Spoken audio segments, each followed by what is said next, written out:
ಇದಕ್ಕೇನಾ ನೀವು ಅವತ್ತು ಸುಹಾಸಿನಿ ಅಮ್ಮ ಅಪ್ಪನ ಫೋಟೋಗೆ ಹಾರ ಹಾಕಕ್ಕೆ ಹೋದಾಗ ಬೇಡ ಅಂದಿದ್ದು?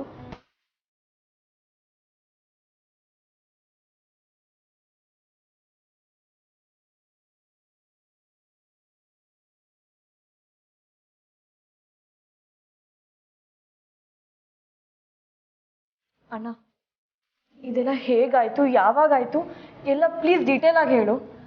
ಅಪ್ಪ ಇವಾಗ ಎಲ್ಲಿದ್ದಾರೆ, ಏನ್ ಮಾಡ್ತಾ ಇದ್ದಾರೆ ಹೇಳಣ್ಣ. ನನಗೆ ನಮ್ಮ ತಂದೆ ಬದುಕಿದ್ದಾರೆ ಅನ್ನೋ ವಿಷಯ ಗೊತ್ತಾಗಿದೆ ವಿಕ್ರಾಂತಿಂದ.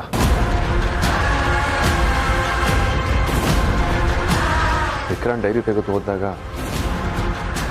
ಅದರಲ್ಲಿ ಇದ್ದಿದ್ದು ಒಂದೇ ಒಂದು ಸುಳುವು, ಸಂಪಿಗೆಪುರ. ನಾನು ಅಮೂಲ್ಯ ಅಲ್ಲಿಗೆ ಹೋದ್ಮೇಲೆ ಒಂದು ಆಶ್ರಮದಲ್ಲಿ ಅಪ್ಪನ ಮೊದಲನೇ ಸಾರಿ ನೋಡಿದ್ವಿ.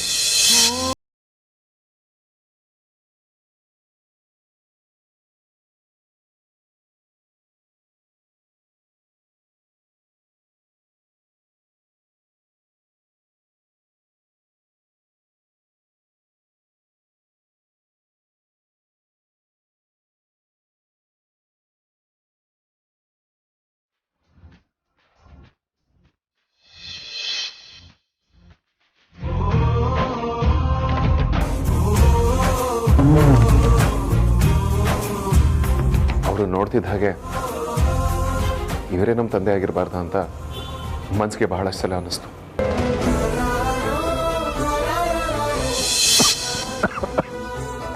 ಅಯ್ಯೋ ವೇದ, ಕೋಟಿ ಕೋಟಿ ಜನುಮ ಕಳೆದರು ಅಪ್ಪ ತಾನೇ ಮೊದಲ ದೇವರು. ಥ್ಯಾಂಕ್ ಯು ಅಪ್ಪಾಜಿ, ಥ್ಯಾಂಕ್ ಯು ಅಪ್ಪಾಜಿ, ಥ್ಯಾಂಕ್ ಯು ಅಪ್ಪಾಜಿ. ಗುಡಿಯಲ್ಲಿ ಹೆತ್ತವ ಅಪ್ಪ ನನ್ನ ಅಪ್ಪ. ಆದರೆ ಅವರೇ ನನ್ನ ತಂದೆ ಅಂತ ನನಗೆ ಗೊತ್ತಿರಲಿಲ್ಲ.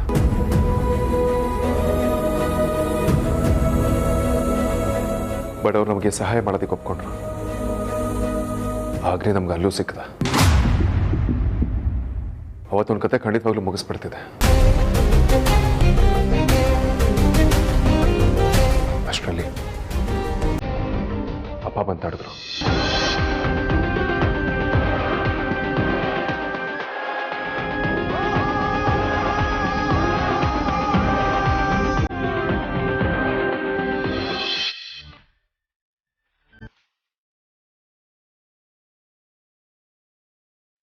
ಅವತ್ತು ನಾನು ನಿಂತ್ಕೊಂಡೆಲ್ಲ ಕುಸ್ತು ಹೋದಾಗಾಯ್ತು. ಒಂದ್ ಕಡೆ ಅಪ್ಪ ಸಿಕ್ಕಿದ್ರು ಅಂತ ಸಂತೋಷ, ಇನ್ನೊಂದು ಕಡೆ ಅಗ್ನಿ ಕರ್ಕೊಂಡು ಹೋದ ಅನ್ನೋ ದುಃಖ. ಇಷ್ಟೆಲ್ಲ ಆದರೂ ತುಂಬ ಕಷ್ಟಪಟ್ಟು ಅಪ್ಪನ ಮತ್ತೆ ಹುಡುಕ್ತೆ. ಆಗ ನನಗೆ ಅಪ್ಪ ಸಿಕ್ಕಿದ್ದು ಅಗ್ನಿ ಜಾಗದಲ್ಲಿ. ಮನೆಗೆ ಹೋಗೋಣ ಪ್ಲೀಸ್, ಬನ್ನಿಪ್ಪ. ನಂದೊಂದು ಕಂಡೀಷನ್ ಇದೆ. ನಿಮ್ಮ ಕಂಡೀಷನ್ ಏನಿದ್ರು ನಾನು ಓಕೆ. ಹೇಳಿ ಅಪ್ಪಾಜಿ. ನಾನು ನಿಮ್ಮ ಮನೆಗೆ ಬರಬೇಕು ಅಂದರೆ ಆ ವೈಜಯಂತಿಯವ್ರನ್ನ ನಿಮ್ಮ ಮನೆಯಿಂದ ಆಚೆ ಕಳಿಸ್ಬೇಕು. ಅದಕ್ಕೆ ಅವತ್ತು ಅಸಹಾಯಕನಾಗಿ ವೈಜಯಂತಿ ಅಮ್ಮನ ಮನೆಯಿಂದ ಹೊರ ಕಳಿಸ್ಬೇಕಾಯ್ತು.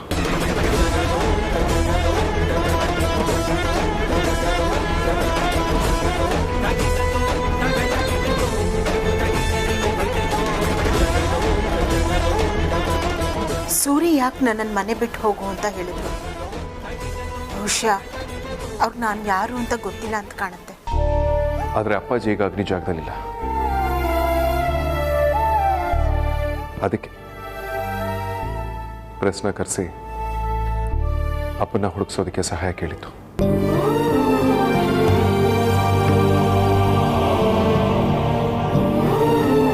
ಅಣ್ಣ ಬಾ, ಇವಾಗಲೇ ಹೋಗೋಣ. ನನಗೆ ಟೈಮ್ ವೇಸ್ಟ್ ಮಾಡೋಕ್ಕೆ ಇಷ್ಟ ಇಲ್ಲ. ಲಾಸ್ಟ್ ಟೈಮ್ ಇದೇ ಥರ ಅಮ್ಮನ ಹುಡ್ಕಕ್ಕೆ ಹೋಗಿ ಮೋಸ ಹೋದ್ವಿ.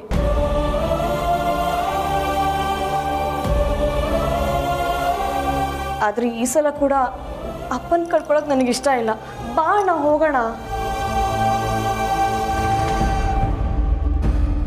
ಅದೇ ಇಷ್ಟು ವರ್ಷನೇ ಕಾದಿದ್ದೀವಿ. ಇನ್ನೊಂದು ಸ್ವಲ್ಪ ದಿನ ಅಪ್ಪನ ವಿಚಾರ ಪೇಪರಲ್ಲಿ ಬರಲಿ. ಖಂಡಿತವಾಗ್ಲೂ ಯಾವುದಾದ್ರೂ ಒಂದು ಸುಳುವು ಸಿಕ್ಕೇ ಸಿಗುತ್ತೆ.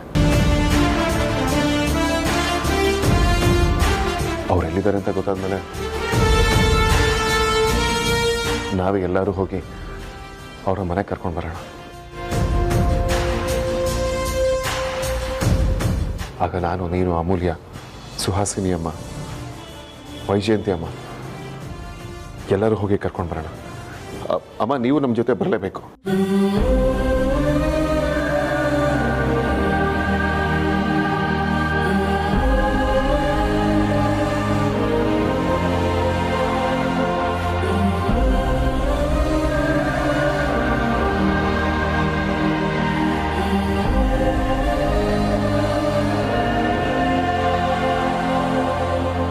ಯಾವುದೇ ಕಾರಣಕ್ಕೂ Vaidehi Suryanarayana face to face ಆಗಬಾರ್ದು. ಅವರೇನಾದರೂ ಒಬ್ರನ್ನೊಬ್ರು ನೋಡಿದ್ರೆ ನನ್ನ ಕತೆ ಮುಗೀತು.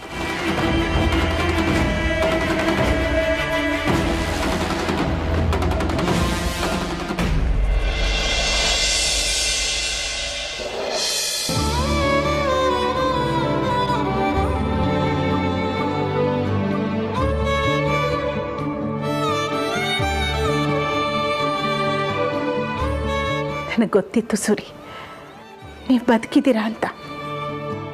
ಆವತ್ತು ರೌಡಿಗಳ ಮನೆಗೆ ಬಂದಾಗ ನನಗೇನೋ ಒಂಥರ ಕುತೂಹಲ, ಕಳವಳ. ನೀವು ಅಲ್ಲೇ ಎಲ್ಲೋ ಇದ್ದೀರಾ ಅನ್ನೋ ಭಾವನೆ.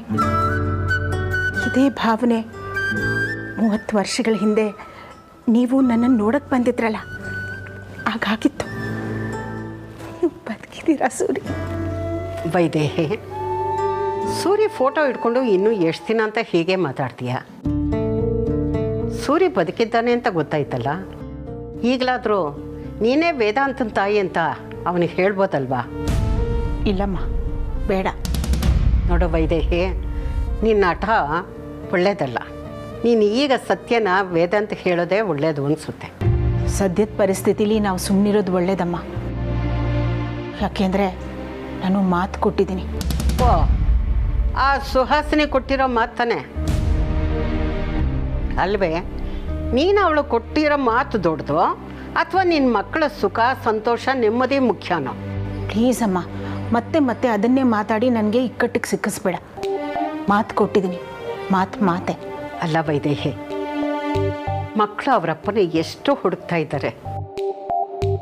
ನೀನೇ ಅವ್ರ ತಾಯಿ ಅಂತ ಗೊತ್ತಾದರೆ ಆ ಮಕ್ಕಳಿಗೂ ನೆಮ್ಮದಿ ಇರುತ್ತಲ್ವಾ? ಇಲ್ಲಮ್ಮ, ಅದಕ್ಕಿನ್ನೂ ಕಾಲ ಕೂಡಿ ಬರಬೇಕು. ಇವತ್ತು ಸೂರಿ ಬದುಕಿದ್ದಾರೆ ಅಂತ ಗೊತ್ತಾಯ್ತು ಅಲ್ವಾ? ಹಾಗೆ ಒಂದಿನ ನಾನೇ ಅವ್ರ ಅಮ್ಮ ಅನ್ನೋ ಸತ್ಯನೂ ಗೊತ್ತಾಗುತ್ತೆ. ಸತ್ಯ ಸೂರ್ಯ ಇದ್ದಾಗಮ್ಮ, ಕತ್ಲಾಗಿ ಬೆಳಗಾಗೋ ಅಷ್ಟರಲ್ಲಿ ಅದು ಕಾಣಲೇಬೇಕು. ಸತ್ಯ ಹೇಳೋ ಕಾಲ ಬಂದಿದೆಯಮ್ಮ.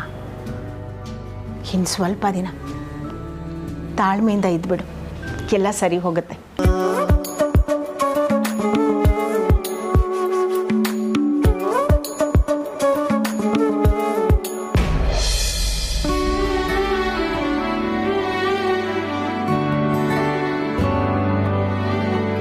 ವೇದಾಂತ್, ಅಪ್ಪಾಜಿ ಬದುಕಿದಾರೆ ಅನ್ನೋ ವಿಷಯನ ಪ್ರೆಸವ್ರ ಹತ್ರ ಹೇಳ್ತೀನಿ ಅಂತ ನೆನ್ನೆ ನನಗೆ ಯಾಕೆ ಹೇಳಿಲ್ಲ? ನಂಗೆ ವಿಷಯ ಗೊತ್ತಿತ್ತು ಅಲ್ವಾ? Element of surprise. ಹೊಟ್ಟೋದ್ರೆ ಏನು ಚೆನ್ನಾಗಿರುತ್ತೆ ಹೇಳು.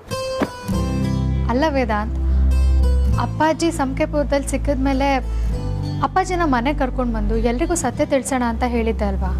ಈಗ ಸಡನ್ನಾಗಿ ಯಾಕೆ ಪ್ಲ್ಯಾನ್ ಚೇಂಜ್ ಆಯಿತು? ಅದು ಪ್ರೆಸ್ಸವ್ರ ಮುಂದೆ ನಮ್ಮನೆ ವಿಚಾರನ ಹೇಳೋ ಅವಶ್ಯಕತೆ ಏನಿತ್ತು? ಕಾರಣ ಇದೆ ಅಮೂಲ್ಯ. ವೇದಾಂತ್ ಪ್ಲೀಸ್, ಈ ವಿಷಯನೆಲ್ಲ ಸಸ್ಪೆನ್ಸ್ ಕ್ರಿಯೇಟ್ ಮಾಡಬೇಡ. ಏನು ಅಂತ ಕೇಳ್ತಿದ್ದೀನಿ, ದಯವಿಟ್ಟು ಹೇಳು ಪ್ಲೀಸ್. ಅಪ್ಪಾಜಿ ಈಗ ಅಗ್ನಿ ಜಾಗದಲ್ಲಿಲ್ಲ. ಈಗ ನಾವು ಪ್ರೆಸ್ ಮುಖಾಂತರ ಏನು ತಿಳಿಸಿದ್ದೀವಿ, ಅಟ್ಲೀಸ್ಟ್ ಅದನ್ನ ಓದಿದ್ಮೇಲಾದರೂ ಅಪ್ಪಾಜಿ ನಮ್ಮನ್ನು ಹುಡ್ಕೊಂಡು ಬರ್ಬೋದಲ್ವ? ಅಥವಾ ಅಪ್ಪಾಜಿನ ಯಾರಾದರೂ ಗುರ್ತು ಹಿಡಿದು ಮನೆ ಕಳಿಸ್ಕೊಡ್ಬೋದಲ್ವ?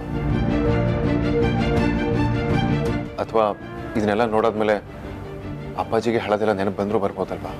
ವೇದಾಂತ್ ಈ ಥರ ಪಬ್ಲಿಕ್ಕಾಗಿ ಸ್ಟೇಟ್ಮೆಂಟ್ ಕೊಟ್ಟರೆ ಅಗ್ನಿ ಅಪ್ಪಾಜಿಗೆ ಏನಾದರೂ ತೊಂದರೆ ಮಾಡಿದ್ರೆ?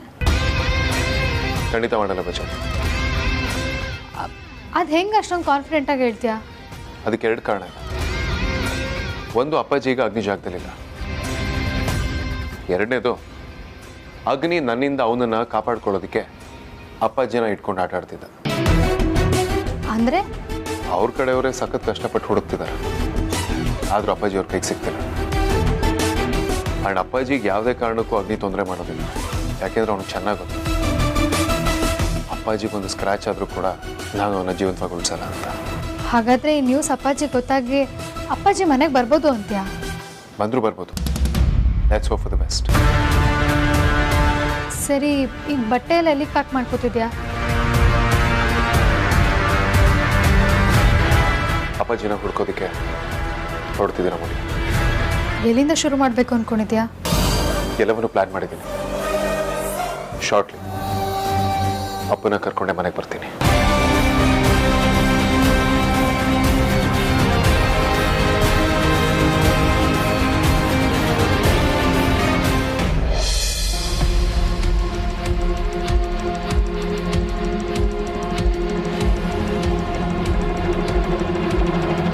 ನಮ್ಮ ಇಡೀ ಕುಟುಂಬ ನಮ್ಮ ತಂದೆನ ಕಾಯ್ತಿರೋ ವಿಚಾರ ಅವ್ರಿಗೆ ಗೊತ್ತಾಗಬೇಕು. ಅದಕ್ಕೆ ನಿಮ್ಮ ಸಹಾಯ ಬೇಕು. ದಯವಿಟ್ಟು ಅವ್ರನ್ನ ಹುಡ್ಕೊಡೋದಕ್ಕೆ ಸಹಾಯ ಮಾಡಿಕೊಡಿ. ಹಲೋ. ಮುಗೀತು, ಎಲ್ಲ ಮುಗ್ದೋಯ್ತು, ಎಲ್ಲ ಸರ್ವನಾಶ ಆದ ಹಾಗೆ. ಆ ವೇದಾಂತ್ ಪ್ರೆಸ್ ಮೀಟ್ ಮಾಡಿ ಇಡೀ ಪ್ರಪಂಚಕ್ಕೆ ತಂದೆ ಬದುಕಿದ್ದಾನೆ ಅಂತ ಹೇಳಾಯ್ತು. ಈಗ ಆ ವೈದೇಹಿ ನಮ್ಮನ್ನ ಸುಮ್ಮನೆ ಬಿಡ್ತಾಳ? ಇಷ್ಟು ದಿನನೇ ನನಗೆ ಅವಳು ಕಾಟ ತಡ್ಕೊಳ್ಳೋದಕ್ಕಾಗ್ತಾ ಇಲ್ಲ. ಎಷ್ಟು ಆಟ ಆಡಿಸ್ತಾಳೆ ನನ್ನನ್ನು. ಇನ್ನು ಗಂಡ ಬದುಕಿದ್ದಾನೆ ಅಂತ ಗೊತ್ತಾದ್ರೆ ನನ್ನ ಸುಮ್ಮನೆ ಬಿಡಲ್ಲ. ನನಗೆ ನೆನೆಸ್ಕೊಂಡ್ರೆ ಯಾಕೋ ತುಂಬ ಭಯ ಆಗ್ತಾ ಇದೆ. ನೋಡಿ, ಒಂದೊಂದೇ ನಮ್ಮ ಕೈ ತಪ್ಪು ಹೋಗ್ತಾ ಇದೆ. ಮೊದಲು ಆ ವೈದೇಹಿ ವಾಪಸ್ ಮನೆಗೆ ಬಂದಿತ್ತು, ಆ ಸೂರ್ಯನಾರಾಯಣ ವಸಿಷ್ಠ ನಿಮ್ಮಿಂದ ತಪ್ಪಿಸ್ಕೊಂಡು ಹೋಗಿದ್ದು. ಈಗ ಪ್ರೆಸ್ ಮೀಟ್ ಮಾಡಿ ತಂದೆ ಬದುಕಿದ್ದಾನೆ ಅಂತ ಊರಿಗೆಲ್ಲ ಅನೌನ್ಸ್ ಮಾಡಿತ್ತು. ಎಲ್ಲ ಎಲ್ಲ ನಿಮ್ಮಿಂದಾನೇ ಆಗಿತ್ತು. ಸುಹಾಸಿನಿ, ಏನೇನೋ ಮಾತಾಡಬೇಡ. ನಾನು ಹೇಗೆ ಕಾರಣ ಆಗ್ತೀನಿ? ನಾನು ನಿಮಗೆ ಅವತ್ತೇ ವಾರ್ನ್ ಮಾಡಿದೆ, ಆದಷ್ಟು ಬೇಗ ಸೂರ್ಯನಾರಾಯಣ ವಸಿಷ್ಠನ ಮುಗಿಸಿ ಅಂತ. ಕೇಳಿದ್ರ ನನ್ನ ಮಾತನ್ನ? ಏನೋ ದೊಡ್ಡ ಪ್ಲಾನ್ ಮಾಡ್ತೀನಿ, ಗೇಮ್ ಮಾಡ್ತೀನಿ, ಏನೇನೋ ಹೇಳಿ ಎಲ್ಲ ಹಾಳು ಮಾಡಿದೆ. ನನ್ನ ಪ್ಲಾನ್ ಎಲ್ಲ ಹಾಳಾಯಿತು. ಆ ವೈದೇಹಿ ನೋಡಿದ್ರೆ ಟೈಮ್ ಬಾಂಬ್ ತರ ಯಾವಾಗ ಬ್ಲಾಸ್ಟ್ ಆಗ್ತಾಳೆ ಅಂತ ಹೇಳೋದಕ್ಕಾಗಲ್ಲ. ಅವಳು ಏನಾದರೂ ವೇದಾಂತ ಹತ್ರ ಹೋಗಿ ನಾನೇ ನಿನ್ನ ತಾಯಿ ಅಂತ ಬಾಯಿ ಬಿಟ್ಬಿಟ್ರೆ ಆ ಕ್ಷಣನೇ ನನ್ನ ಕತೆ ಮುಗೀತು ಅಂತ. ಇನ್ನು ಆ ಕಡೆ ಆ ಸೂರ್ಯನಾರಾಯಣ ಏನಾದರೂ ಪೇಪರ್ನಲ್ಲಿ ಆ್ಯಡ್ ನೋಡಿ ನಮ್ಮನೆವರೆಗೂ ಹುಡುಕೊಂಬಂದು ವೈದೇಹಿನ ಗುರ್ತು ಹಿಡಿದ್ರೆ ಅಷ್ಟೆ. ಅಲ್ಲ, ಗೆಲ್ಲೋದಿರ್ಲಿ, ನಾವು ತಪ್ಪಿಸ್ಕೊಂಡು ಹೋಗೋದು ಕೂಡ ಈಗ ನಮಗೆ ದಾರಿ ಇಲ್ಲ. ಆ ಪರಿಸ್ಥಿತಿಗೆ ತಂದಿಟ್ಟಿದ್ದೀರಾ ನಮ್ಮನ್ನ.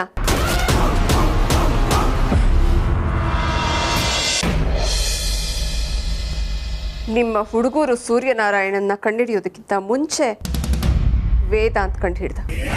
ಮಾತು ಮೇಲೆ ನಿಗಾ ಇರಲಿ ಸುಹಾಸಿನಿ. ನಿನ್ ತಪ್ಪೆಲ್ಲ ನನ್ನ ಮೇಲೆ ಕಟ್ಬೇಡ. ನೀನೇ ಹೇಳ್ದೆ ಆ ಸೂರ್ಯನಾರಾಯಣನ ಯೂಸ್ ಮಾಡ್ಕೊತೀನಿ ಅಂತ,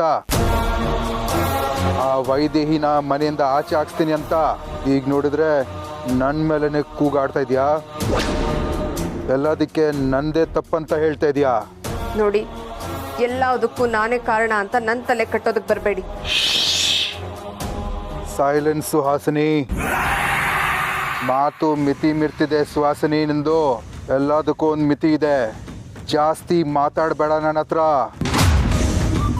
ಫಸ್ಟ್ ಆ ಸೂರ್ಯನಾರಾಯಣ ಹುಡುಕಿ ಮುಗಿಸ್ತೀನಿ, ಆಮೇಲೆ ನಿನ್ನ ಮನೆಯವರು ಎಲ್ಲರನ್ನ ಮುಗಿಸ್ತೀನಿ. ಆ ವೇದಾಂತ್ಗೆ ಹೋಗಿ ಹೇಳು ನನ್ನ ಹತ್ರ ಆಟ ಆಡಬೇಡ ಅಂತ.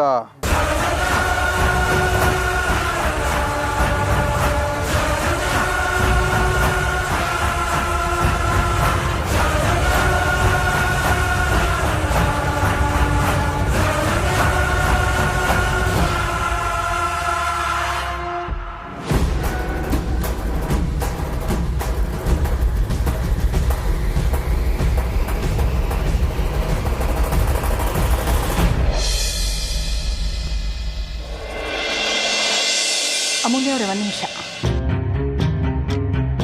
ವೇದಾಂತ್ ಅವರೆಲ್ಲಿ? ಅಮ್ಮ ಅವನಿಲ್ಲ. ಎಲ್ಲಿಗೆ ಹೋಗಿದ್ದಾರೆ? ಯಾಕಮ್ಮ ಗಾಬರಿ ಆಗ್ತಿದ್ದೀರಾ? ಏನಾಯಿತು? ಏನು ವಿಷಯ? ವೇದಾಂತ್ ಅವ್ರು ಎಲ್ಲಿ ಅಮೂಲ್ಯ ಅವರೇ? ಅದು ವೇದಾಂತು ಅವ್ರ ತಂದೆನ ಹುಡ್ಕೋದಕ್ಕೆ ಹೋಗಿದ್ದಾನಮ್ಮ. ಹೌದಾ? ಎಲ್ಲಿ? ಎಲ್ಲಿಗೆ ಅಂತ ನನಗೂ ಏನೂ ಸರಿಯಾಗಿ ಹೇಳಲಿಲ್ಲ ಅವನು. ಅಮೂಲ್ಯ ಅವರೇ, ನೀವು ವೇದಾಂತ್ಗೊಂದು ಫೋನ್ ಮಾಡಿ, ನಾನು ಅರ್ಜೆಂಟಾಗಿ ಅವ್ರ ಹತ್ರ ಮಾತಾಡಬೇಕು. ಅಮ್ಮ ಏನಾದರೂ ಅರ್ಜೆಂಟ್ ಇತ್ತಾ? ಏನು ವಿಚಾರ ನನ್ನ ಹತ್ರ ಹೇಳಿಮ್ಮ. ಅದು ವೇದಾಂತ್ ಅವ್ರ ತಂದೆ ವಿಚಾರ. ಏನು ವೇದಾಂತ್ ಅವ್ರ ತಂದೆ ವಿಚಾರನ? ಅಮ್ಮ ನಿಮಗೆ ಮತ್ತೆ ಕೇಳ್ತಿದ್ದೀನಿ, ವೇದಾಂತ್ ಅವ್ರ ತಂದೆ ಬಗ್ಗೆ ನಿಮ್ಗೇನಾದರೂ ಗೊತ್ತಿದೆಯಾ? ಹೇಳಿಮ್ಮ ಪ್ಲೀಸ್. ನಿಮಗೆ ಪರಿಚಯ ಇದ್ದಾರಾ? ಹೇಳಿಮ್ಮ. ಇಲ್ಲ ನನಗೆ ಹೇಗೆ ಪರಿಚಯ? ನನಗೆ ಅವ್ರ ತಂದೆ ಪರಿಚಯ ಇಲ್ಲ, ಏನೂ ಇಲ್ಲ. ವೇದಾಂತ್ ಅವ್ರು ಬರಲಿ, ನಾನು ಅವ್ರ ಹತ್ರನೇ ಮಾತಾಡ್ತೀನಿ.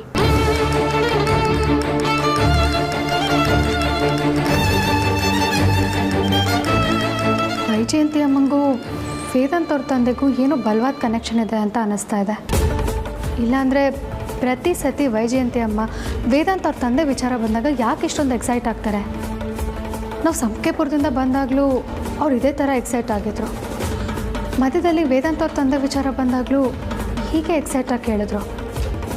ಇವತ್ತು ಕೂಡ ಹೀಗೆ ಎಕ್ಸೈಟ್ ಆಗಿದ್ದಾರೆ. ವೈಜಯಂತಿ ಅಮ್ಮ ಈ ಮನೆ ಕೆಲಸದವ್ರಾಗಿ ಬಂದಿರೋದಷ್ಟೇನಾ, ಅಥವಾ ವೇದಾಂತ್ ಅವ್ರ ತಂದೆಗೆ ವೈಜಯಂತಿ ಅಮ್ಮಂಗೆ ಏನಾದರೂ ಕನೆಕ್ಷನ್ ಇದೆಯಾ?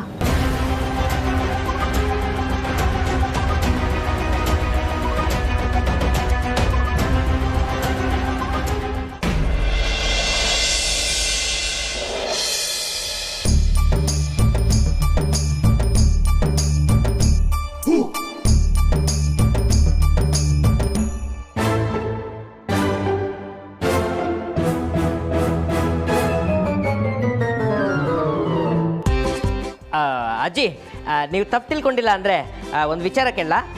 ಕೇಳಪ್ಪ. ನಿಮಗೆ ಎಲ್ಲ ಸರಿಯಾಗಿ ಕಾಣಿಸ್ತಾ ಇದೆಯಾ? ಎಲ್ಲ ಸರಿಯಾಗಿ ಕಾಣುತ್ತಲ್ಲ ಅಜ್ಜಿ, ಕರೆಕ್ಟಾಗಿ ಹೇಳಿ, ನಿಮಗೆ ಎಲ್ಲ ಕರೆಕ್ಟಾಗಿ ಕಾಣಿಸ್ತಾ ಇದೆಯಾ? ಎಲ್ಲ ಸರಿಯಾಗೇ ಕಾಣುತ್ತೆ. ಹಾಗಿದ್ರೆ ನಿಮ್ಗೊಂದು ಟೆಸ್ಟ್ ಮಾಡಲಾ? ನಿನ್ನ ಕರ್ಮ ಮಾಡು. ಇದೆಷ್ಟು? 3. ಇದೆಷ್ಟು? 4. ಇದೆಷ್ಟು? 7. ಇದೆಷ್ಟು? 9. ಅದು ನಿಮಗೆ ಯಾವಾಗಿಂದ ಕಣ್ ಕಾಣಿಸ್ತದೆ? ತುಂಬ ದಿನದಿಂದ. ನನಗೆ ಗೊತ್ತಿತ್ತು ಅಜ್ಜಿ, ಇದು ಹೀಗೆ ಆಗುತ್ತೆ ಅಂತ. ನಿಮಗೆ ತುಂಬ ದಿವಸದಿಂದ ಕಣ್ ಕಾಣಿಸ್ತಾ ಇದೆ ಅಂತ ನನಗೆ ಗೊತ್ತು. ನಿಜ ಹೇಳಿ ಅಜ್ಜಿ, ನಿಜ ಹೇಳಿ. ಏಕಾಂತ, ಏನೇನೋ ಕೇಳಿದ್ರೆ ಬಾಯಿ ಮೇಲೆ ಹಾಕ್ತೀನಿ ಅಷ್ಟೇ. ಮತ್ತೆ ಅವತ್ತು ನಿಮಗೆ ಕಣ್ಣು ಕಾಣಿಸ್ದೇ ಇರೋ ಟೈಮಲ್ಲಿ ಅದು ಹೇಗೆ ಅಷ್ಟು ಬೇಗ ಸೂಜಿಗೆ ದಾರ ಹಾಕಿ ಪೋಣಿಸಿದ್ರಿ? ಅದೆಲ್ಲ ಒಂದು ಟ್ರಿಕ್ ಕಣ, ನಿನಗೆ ಅದೆಲ್ಲ ಗೊತ್ತಾಗಲ್ಲ ಬಿಡು. ಅಜ್ಜಿ ನಿಜ ಹೇಳಿ, ನೀವು ಕಣ್ ಕಾಣದೇ ಇರೋ ಥರ ನಾಟಕ ಮಾಡ್ತಾ ಇದ್ರಿ ಅಲ್ವಾ? ಡೋಂಗಿ ಮಾಡ್ತಾ ಇದ್ರಿ ಅಲ್ವಾ? ಕೈ ಇಟ್ಕೊಳ್ಳ. ಅಮೂಲ್ಯ, ಆದ್ಯ, ಎಲ್ಲರೂ ಬೇಗ ಬನ್ನಿ. ಈ ಕಮ್ಮಂಗಿ ಕಾಂತ, ಡೋಂಗಿ ಕಾಂತ ಅದನ್ನ ಏನೇನೋ ಕೇಳಿ ತಲೆ ತಿಂತಾ ಇದ್ದಾನೆ. ಬೇಗ ಬನ್ರಿ.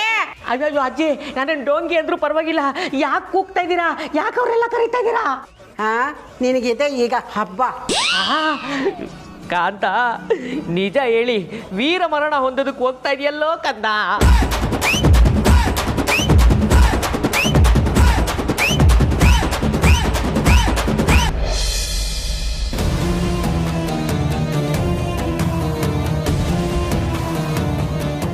ಇದೇನಿದು? ನಮ್ಮ ಬ್ಯಾಗ್ಸ್ ಎಲ್ಲ ಯಾರು ಹೀಗೆ ಪ್ಯಾಕ್ ಮಾಡಿಟ್ಟಿದ್ದಾರೆ?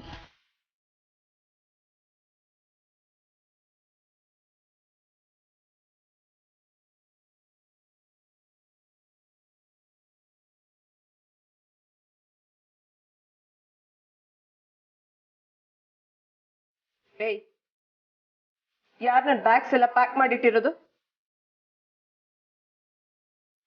ಓ, ನೀನಾ ಇಷ್ಟೆಲ್ಲ ಮಾಡಿದ್ದು? ಯಾಕೆ ದಿನೇ ದಿನೇ ನಿನಗೆ ಅಹಂಕಾರ ಜಾಸ್ತಿ ಆಗ್ತಾ ಇದೆಯಾ? ಅಹಂಕಾರ ಅಲ್ಲ ಸುಹಾಸಿನಿ, ನಾನು ಸರಿ ಇದ್ದೀನಿ ಅನ್ನೋ ಧೈರ್ಯ. ಸತ್ಯ ನನ್ನ ಕಡೆ ಇದೆ ಅನ್ನೋ ವಿಶ್ವಾಸ. ಇಷ್ಟು ದಿನ ತುಳಿಸ್ಕೊಂಡಿದ್ದು ಸಾಕಾಯ್ತು. ಈಗ ಮೆಟ್ಟಿ ನಿಲ್ಲಬೇಕು ಅನ್ನೋ ಛಲ.